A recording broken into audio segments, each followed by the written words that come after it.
नमस्कार दोस्तों, स्वागत है आप सभी का online India first YouTube channel में। जैसा कि दोस्तों आप जानते हैं, किसी भर्ती संबंधित कोई भी जानकारी होती है आप सभी को ऑनलाइन इंडिया फर्स्ट चैनल के माध्यम से दी जाती है। इस वीडियो में हम बात करने वाले हैं नई प्राइमरी शिक्षक भर्ती को लेकर, साथ ही हम बात करने वाले हैं उससे संबंधित जारी नोटिफिकेशन के बारे में, और इसके अलावा अगर बात की जाए यहाँ से गुड न्यूज के बारे में जो कि संबंधित है 9,334 पदों पर नई LT ग्रेड शिक्षक भर्ती, इसके अलावा खंड शिक्षा अधिकारी भर्ती को लेकर एक एक करके सारी जानकारी हम कवर करते हैं। चलिए दोस्तों वीडियो शुरू करते हैं। वीडियो को लाइक कर दें, साथ ही शेयर कर दें और चैनल को सब्सक्राइब करके बेल आइकन को दबा लें, जिससे कि आपको रियल ऑथेंटिक जानकारियों की नोटिफिकेशन सबसे पहले मिलती रहे।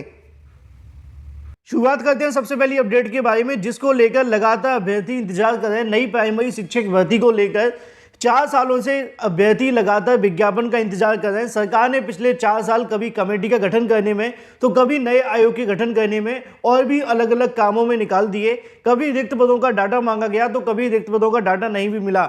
लेकिन इस बार नई प्राइमरी शिक्षक भर्ती को लेकर जो भी हो रहा है वो सही होता हुआ दिखाई दे रहा है। जैसे कि अगर बात की जाए, सरकार के माध्यम से नए आयोग के गठन को लेकर काम शुरू किया गया है, वो पहली बार कहीं ना कहीं पटल पे आया है। इससे पहले क्या होता था कि सरकार घोषणा करती थी, आयोग पे काम नहीं होता था और नई प्राइमरी शिक्षक भर्ती लटकी रहती थी। दूसरा सबसे बड़ा बेनिफिट ये देखने के लिए मिला कि सरकार ने पिछले 4 सालों के अंदर 400 बार रिक्त पदों का डाटा मांगा, लेकिन एक बार भी सरकार ने रिक्त पदों का डाटा या तो जारी नहीं किया या फिर उनको मिला ही नहीं। लेकिन इस बार ऐसा नहीं हो रहा है। लगातार अलग अलग जिलों के माध्यम से रिक्त पदों का डाटा निकल रहा है। जो सरकार ये कहती थी कि हमारे पास अनुपात समानुपात पूरा है, वही सरकार कहीं ना कहीं अब लिखित में दे रही है कि हमारे पास 63,000 पद खाली हैं, हमारे पास इससे भी ज़्यादा पद खाली हैं। PAB की रिपोर्ट के अंदर भी उन्होंने बताया कि 1,26,000 से ज़्यादा प्राइमरी शिक्षकों के पद खाली हैं, और ये आंकड़ा अब और बढ़ने वाला है, क्योंकि आप सभी ने कई अलग अलग जिलों के डाटे देखे हैं जहां पे 6,000, 5,000, 4,000, 3,000, 2,000 तक के जो पद हैं वो खाली पड़े हुए प्राइमरी शिक्षकों के। और इन सबको बताने की वजह यह है कि इससे सबसे बड़ा बेनिफिट जो आपको देखने के लिए मिलेगा वो नई प्राइमरी शिक्षक भर्ती को लेकर होगा। तीसरा बेनिफिट ये भी देखने के लिए मिला है कि सरकार के माध्यम से इस बार प्रमोशन शुरू कर दिए गए हैं, तो वहीं दूसरी तरफ स्थानांतरण भी शुरू कर दिए गए हैं। जिस विभाग के अंदर भर्ती आने की जो संभावनाएं बनती हैं वो ज़्यादातर प्रमोशन स्थानांतरण होने के बाद ही होती हैं, और इस बार जैसा कि मैंने स्टार्टिंग में कहा कि सब कुछ सही होता हुआ दिखाई दे रहा है। बात कर लेते हैं एक और जारी नए नोटिस के बारे में, जो कि यहाँ पे आप सभी के सामने एक और नोटिस देखने के लिए मिल जाएगा। ये संबंधित है, अगर बात की जाए जनपद गौतम बुद्ध नगर से, गौतम बुद्ध नगर के माध्यम से जानकारी दी गई है पदनाम की, जो कि स्वीकृत पदों की संख्या यहाँ पर लिखी हुई है। इसी तरीके से प्रधान अध्यापक का पद लिखा है, प्राथमिक अध्यापक जो उच्च प्राथमिक के होते हैं उसका लिखा हुआ है। साथ ही अगर बात की जाए सहायक अध्यापक, जो कि सबसे महत्वपूर्ण है नई प्राइमरी शिक्षक भर्ती को लेकर, यहाँ पे जो टोटल स्वीकृत पदों की संख्या है वो 2,047 है।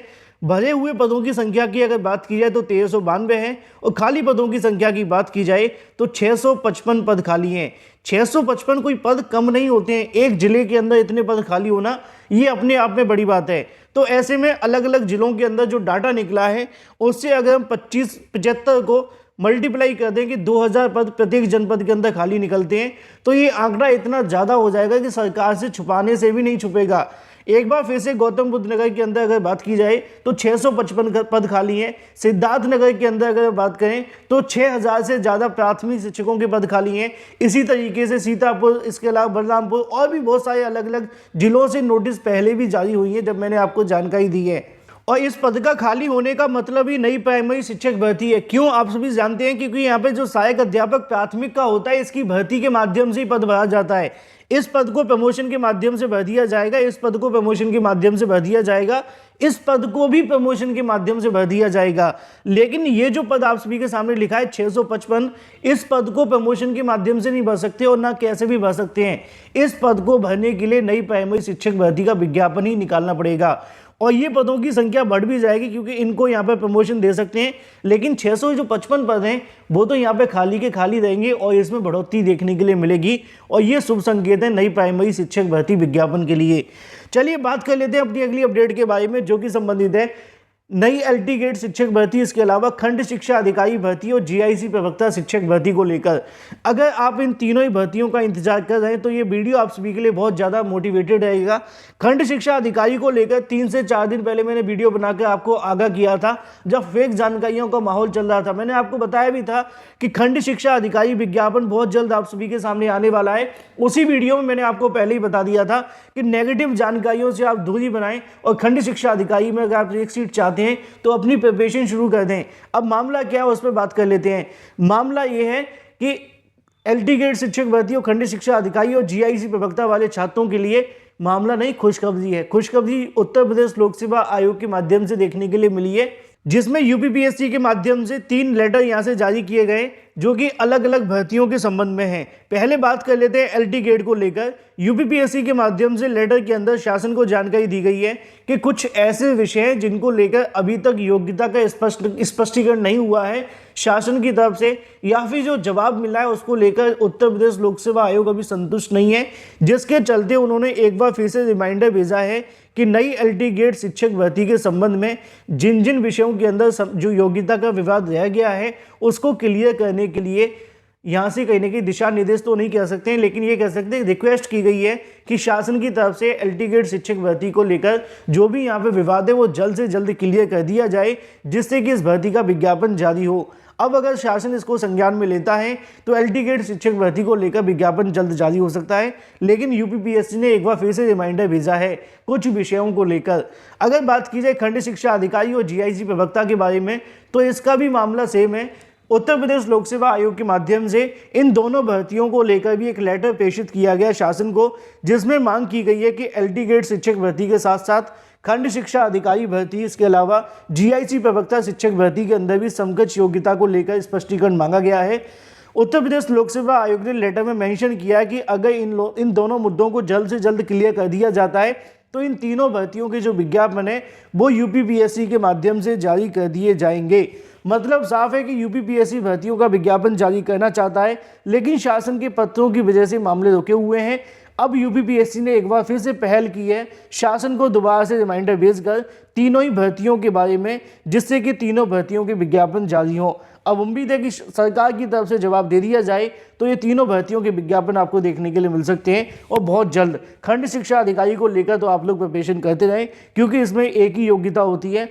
एलटी और जीआईसी के अंदर अलग अलग योग्यताएं होती हैं, जिसके चलते उसमें समय लगता है। तो ऐसे में अगर सब कुछ ठीक रहता है तो बहुत जल्द आप सभी को खुशखबरी मिलेगी। बाकी आप लोग अपनी प्रिपरेशन करते हैं, जो भी अपडेट रहेगी आपको ऑनलाइन डेटा फर्स्ट चैनल के माध्यम से दी और ऑथेंटिक दे दी जाएगी। बात कर लेते हैं लेखपाल भर्ती के बारे में।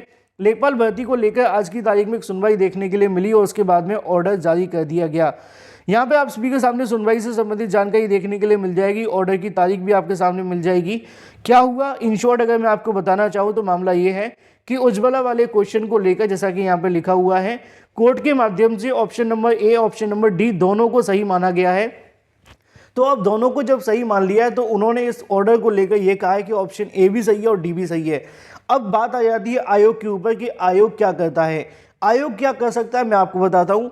आयोग कर सकता है कि ऑप्शन ए और डी वाले दोनों को यहाँ पे एक एक नंबर दे दे, बाकियों को ना दे। अगर बाकियों को नंबर नहीं देता है तो हो सकता है कि अभ्यर्थी इसको लेकर दोबारा से कोर्ट चले जाएं और ये कह दें कि भाई ऐसा हुआ है, या फिर आयोग इसके खिलाफ अपील भी कर सकता है कि नहीं ऐसा नहीं है, या फिर आयोग ये भी कर सकता है कि भाई सभी छात्रों को कॉमन नंबर दे दे जिन जिन ने यहाँ पे चारों के चारों ऑप्शनों में से किसी को भी टिक किया था। तो बहुत सारी यहाँ पे टर्म एंड कंडीशन बनती हैं, लेकिन इन शॉर्ट कहूँ तो ये है कि बॉल अब आयोग के पाले में है। आयोग जो चाहे वो कर सकता है, फिर अभ्यर्थी संतुष्ट होते हैं तो ठीक, नहीं तो फिर से मामला कोर्ट में होगा। फिलहाल इस वीडियो के माध्यम से इतना ही। Thank you for watching this video.